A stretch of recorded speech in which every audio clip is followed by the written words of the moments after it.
ಶ್ರಾವಣ್ರಿ ಶ್ರಾವಣ ಶುರು ಆಗೈತ್ರಿ. ಹೊಸ ಅಮಾಸಿಗೆ ಶ್ರಾವಣ ಶುರು ಆತ್ರಿ. ಒಂದ್ ತಿಂಗ್ರಿ ಬರುವ ಅಮಾಸಿ ಮಟ್ಟ ಶ್ರಾವಣ ಇರತ್ತರಿ. ಈ ಶ್ರಾವಣ ಒಳಗ ಒಬ್ರು ಮಂಗಳ ಗೌರಿ, ಶುಕ್ರ ಗೌರಿ ಅಂತ ಹೇಳಿ ಮಾಡ್ತಾರ್ರಿ. ಅದ್ರೊಳಗು ಶುಕ್ರ ಗೌರಿ ಹಿಡಿದಾರು ನಾಲ್ಕು ವಾರ ಶುಕ್ರ ಗೌರಿ ಮಾಡ್ತಾರಿ. ಈ ಶ್ರಾವಣ ಒಳಗನ ನಾಗ ಪಂಚಮಿ ಕೂಡ್ ಬಂದೈತ್ರಿ. ಹಿಂಗಾಗೆಲ್ಲಾ ನಾಗ ಪಂಚಮಿ ಹಬ್ಬಕ್ಕೆಲ್ಲಾ ಮನಿ ಹೆಣ್ಮಕ್ಳನ್ನ ಕರೆದು ಉಂಡಿ ಕಟ್ಟಿ ಎಳ್ ಹುರಿದು ಎಲ್ಲಾ ಮಾಡಿ ಮನಿಗೆಲ್ಲಾ ಹಂಚಿ ಹಳ್ಳಿ ಒಳಗೆಲ್ಲಾ ಕರೆದು ಓಣ್ಗೊಂದೊಂದ್ ಸಪ್ರೇಟ್ ಎಲ್ಲಾ ಜೋಕಾಲಿ ಕಟ್ಟಿ ಎಲ್ಲಾರನು ಕರೆದು ಎಲ್ಲಾರು ತೂಕೊಂಡು ಆಡಿ ಗಡ್ಗಿ ಹೊಡಿ ಕಾರ್ಯಕ್ರಮ ಇಂತ ಹಲವಾರು ಕಾರ್ಯಕ್ರಮಗಳು ಹಳ್ಳಿ ಒಳಗ ಇಡ್ತಾರ. ಬಟ್ ಸಿಟಿ ಒಳಗ ಜಾಸ್ತಿ ಯಾರು ಮಾಡಂಗಿಲ್ಲ. ಆದ್ರ ದೇವ್ರ ದಿಂದ ಜಾಸ್ತಿ ಮಾಡ್ತಾರ ಸಿಟಿ ಒಳಗ. ಹಿಂಗಾಗಿ ಸ್ವಲ್ಪ ಜನ ಬಂದು ನಾಗಪ್ಪಗೆಲ್ಲಾ ಹುತ್ತಕ್ಕೆಲ್ಲಾ ಹಾಲ್ ಎರೆದು ಎಲ್ಲಾ ಮಾಡಿ ಕೊಬ್ಬರಿ ಇದ್ ಮಾಡಿ ಎಲ್ಲಾ ಬಾನ ಹಿಡಿದು ಮನಿಯೊಳಗೊಬ್ಬರು ಹೋಳ್ಗಿ ಅದು ಇದು ಎಲ್ಲಾ ಮಾಡಿ ನಾಗ ಪಂಚಮಿನ ಎಲ್ಲಾ ಚೆನ್ನಾಗಿ ಆಚರಿಸ್ತಾರ. ಎಲ್ಲಾರು ಹಳ್ಳಿ ಒಳಗೂ ಚೆನ್ನಾಗಿ ಆಚರಿಸ್ತಾರ, ಸಿಟಿ ಒಳಗೂ ಎಲ್ಲಾರು ಚೆನ್ನಾಗಿ ಆಚರಿಸ್ತಾರ.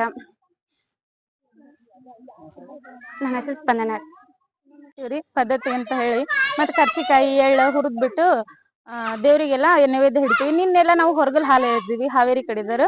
ಸೊ ಈಗ ಇವತ್ತು ಒಳಗಲ್ ಹಾಲು ಎರೆದ್ಬಿಟ್ಟು ದೇವ್ರ ಗುಡಿಗೆಲ್ಲ ದರ್ಶನ ಮಾಡಕಂತ ಬಂದಿದ್ದೀವ್ರಿ. ಹಾ, ಮಹಿಳೆಯರ ಹಬ್ಬ ಅಂದ್ರೆ ನಾವು ಹಳ್ಳಿ ಕಡೆ ಎಲ್ಲ ಜೋಕಾಲಿ ಅದು ಎಲ್ಲ ಕಟ್ಟಿ ಚೆನ್ನಾಗಿ ಆಡ್ತೀವಿ. ಮತ್ತೆ 4 ಮಂದಿ ಕರಿತೀವಿ, ಮಾಡ್ತೀವಿ, ಎಲ್ಲ ಮಾಡ್ತೀವ್ರಿ. ಬಟ್ ಇಲ್ಲಿ ಹಂಗೆಲ್ಲ ಆಗುದಿಲ್ಲ. ಯಾರು ಏನು ಪರಿಚಯ ಇರುವುದಿಲ್ಲ. ಹಿಂಗಾಗಿ ನಾವು ಅಷ್ಟ ಮನಿ ಎಷ್ಟು ಜನ ಇರ್ತೀವಲ್ಲ ಅಷ್ಟು ಜನ ಬಂದು ಹಾಲು ಎರೆದು ದೇವ್ರಿಗೆ ನಮ್ಮ ಇರುವಂತ ಭಕ್ತಿ ತೋರಿಸಿ ಹೋಗ್ತೀವ್ರಿ. ಲಕ್ಷ್ಮಿ.